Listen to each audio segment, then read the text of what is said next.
Chapter 1: A Controlled Awakening. Lila Moreau sat at her terminal, her eyes scanning rows of dream data projected onto the glass interface in front of her. The rhythmic hum of the Somnus central hub filled the air, a sound that most employees found soothing. For Lila, it was suffocating.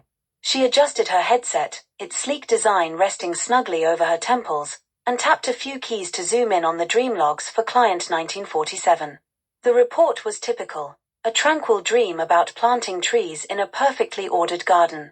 The government's approved themes, harmony, productivity, and community service, were all present. Lila flagged the log as compliant, her fingers moving automatically. There was no room for creativity here, no deviation. Deviant dreams had consequences, and it was her job to catch them before they spread. She leaned back in her chair, glancing at the holographic clock floating above her desk. It was nearly the end of her shift. Outside the glass walls of the Dream Enforcement Bureau, the city of Somnus buzzed with the mechanical efficiency of a well-oiled machine. Towering skyscrapers gleamed under a perpetual haze of synthetic sunlight, their facades covered with banners that read, "Order begins in sleep." Lila's office was part of the Bureau's sprawling downtown complex, a monolithic structure of steel and glass that loomed over the city like a sentinel.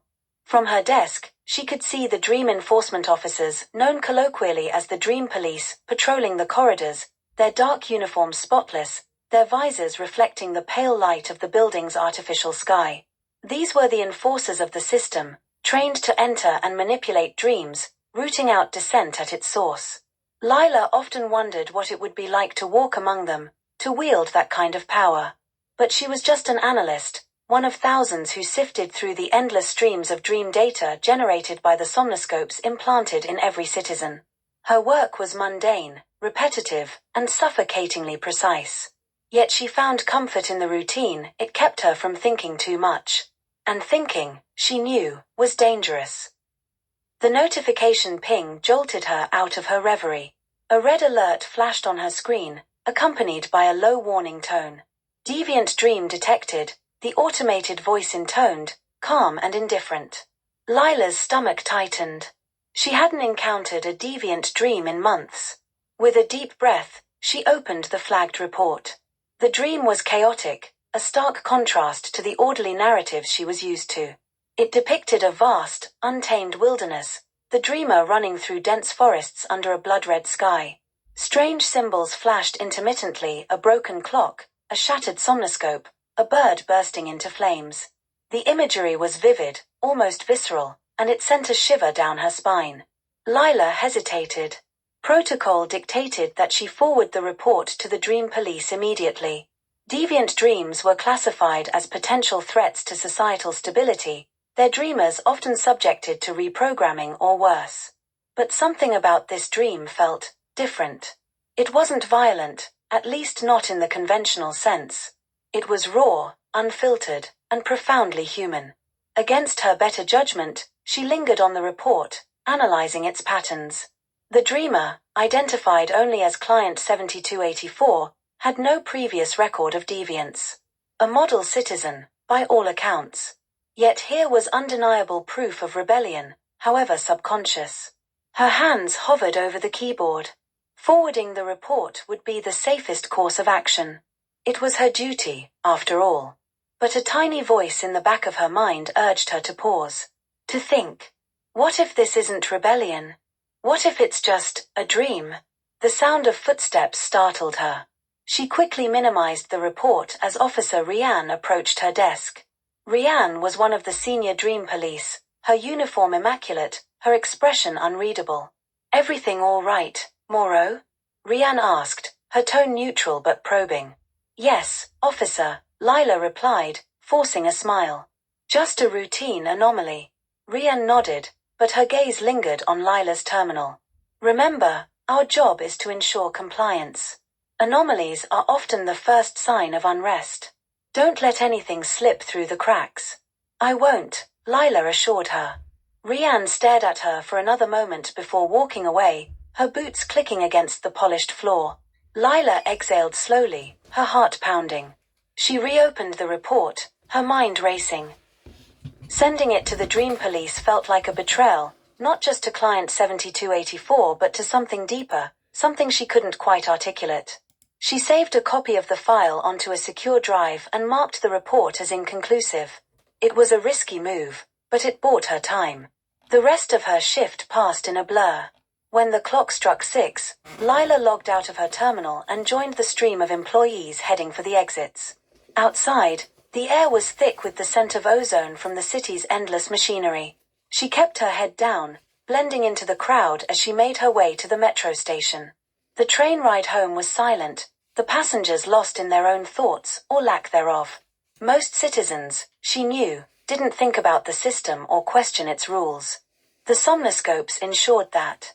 By regulating dreams, the government controlled the one place where rebellion could truly take root, the subconscious mind. Lila stepped off the train and walked to her apartment, a small but sterile unit in a towering residential block. Inside, she locked the door behind her and sat at her desk, pulling out the secure drive. The data from client 7284's dream glowed softly on her screen. She studied it again, trying to make sense of the symbols. The broken clock, the shattered somnoscope, the burning bird, they felt like fragments of a puzzle, their meaning just out of reach. Her pulse quickened as she considered the implications. If someone could dream like this, unfiltered and raw, perhaps the system wasn't as infallible as the government claimed. Perhaps there was a way to resist. Lila closed her laptop and leaned back, staring at the ceiling. For the first time in years, she felt a flicker of something she had almost forgotten: hope. But hope was dangerous. It was the kind of thing that got people noticed. And in Somnus, being noticed was a death sentence. As she lay in bed that night, her thoughts swirled with doubt and fear. She knew she was treading a fine line, and one misstep could destroy her. But deep down, she also knew she couldn't ignore what she had seen. When sleep finally claimed her, she dreamed of a world without somnoscopes. A world where people were free to think, to feel, to dream without fear. It was beautiful. And it terrified her. Chapter 2. The Somnus System. The next morning, Lila awoke with the faint remnants of her dream clinging to her mind. She didn't dare dwell on it, not with the somnoscope embedded in her temple. The device, a sleek oval no larger than a fingernail, pulsed faintly under her skin, a constant reminder of the government's watchful presence. Every citizen in Somnus had one. Without it, they couldn't sleep, and without sleep, they couldn't dream. The somnoscope had been introduced decades ago, marketed as a solution to society's unrest. Back then, the world was a chaotic mess of competing ideologies and uncontrollable desires. Sleep was unpredictable, dreams uncontrollable. But the somnoscope changed that. By monitoring and regulating brain activity during sleep, it ensured that every dream was productive and aligned with the government's ideals. It was the ultimate tool for peace and order, or so they claimed. Lila didn't question it as a child. No one did. The somnoscope was as much a part of life as food or water. Its presence was unremarkable, its function accepted without thought. But now, as she stared at her reflection in the bathroom mirror, she couldn't stop thinking about what it meant. How much of me is real? She wondered, touching the device lightly. The skin around it felt tender, as if her body knew it didn't belong. On her way to work, Lila found herself observing the people around her with fresh eyes. The streets were busy, as always, filled with citizens moving in perfect rhythm. There was no chaos here, no disorder. Everything had its place. People wore the same muted colors, their expressions calm but distant. No one spoke unless necessary, and even then, their words were efficient and precise. It was a stark contrast to the dream she had analyzed the day before: the wild forest, the burning bird. She wondered if client 7284 had felt the same unease she did now. Did they know their dream had been flagged? Were they already under surveillance? Lila shivered and pulled her coat tighter around her. The thought made her stomach churn. When she arrived at the Dream Enforcement Bureau, the sterile atmosphere of the building hit her like a wave. The air smelled faintly of disinfectant, and the hum of machinery was omnipresent. She passed through the security scanners, the blue light of the somnoscope verification system washing over her face. "Welcome, Analyst Moreau," the automated voice said. Lila nodded absently and headed to her desk, where rows of terminals stretched as far as the eye could see. Hundreds of analysts like her were already at work, their faces illuminated by the soft glow of their screens. She logged in and opened her queue. As expected, a backlog of dream logs awaited her review. Most were mundane, filled with repetitive imagery designed to reinforce productivity and loyalty. Planting trees, building homes, working in fields, it was all so predictable. But that was the point. Predictable dreams meant predictable citizens. As she worked, her mind drifted to the deeper workings of the system.